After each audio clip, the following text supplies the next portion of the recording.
Greetings, folks. Book of Mormon Chiasmus here. Today I want to talk about 2 Nephi chapter 9, verse 30. This is a fun little chiasmus that I believe I discovered. There are still things to discover in the Book of Mormon.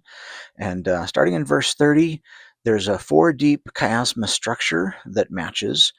If you can see on the top, there are three repetitions of the word rich, and on the bottom, there are three repetitions of their treasures.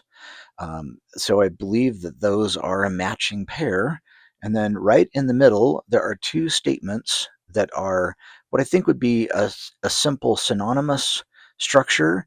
So it is, they despise the poor and they persecute the meek. So that's not exactly saying the same thing, but it's very similar. So the matching terms, these folks, it's basically woe unto them that despise the poor, woe unto them that persecute the meek. And in the top, woe unto the rich who are rich as to things of the world, for because they are rich, then they despise and persecute. And it says, their hearts are upon their treasures, wherefore their treasure is their God. So it's not Jesus Christ and God the Father that are their gods, it is the treasure that is the God's. And then it says, behold, their treasure shall perish with them also.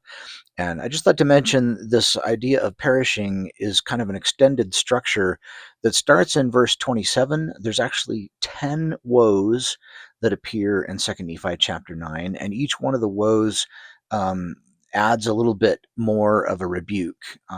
The Jacob is trying to talk about the awfulness of transgressing the laws of God, and so here your treasure perishes with you. And then another is, you will perish and you'll be thrust down to hell, and the devil of devils delights in you. And when you return to behold the face of God, then you will remember all of your transgression and it will be an awful day to you. And so that's kind of the end of this. It actually matches a much larger um, structure within that verse of the 10 woes that are pronounced. And so this is woe number 3. No, sorry, woe number 2. But it's a nice little chiasmus structure. 3 times the idea of being rich is matched with 3 times uh, with their treasure, and right in the middle, the the danger behind being rich and having the worldly treasures is that you end up despising the poor and persecuting the meek, and you end up getting both, having spiritual death basically thrust upon you. So these are nice. It's a nice little chiasmus structure. I just want to mention that chiasmus wasn't discovered or noted in the Book of Mormon until 1967, I think. Might be 64, I can't remember exactly.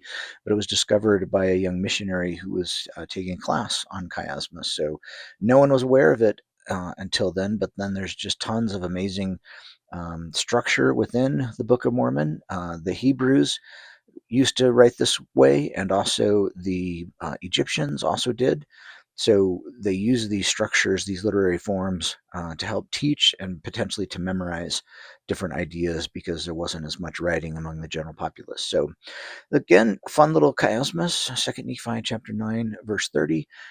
I do think the literary forms help to reinforce a testimony in modern prophets and Joseph Smith, the Restoration, because why would someone spend all this time trying to embed this stuff into the scriptures? It's really difficult, and very artistic, and not the way that early American folks thought at all. So, again, fun little chiasmus. I thought I'd publish this, and hope you guys enjoyed it. Thanks. Bye.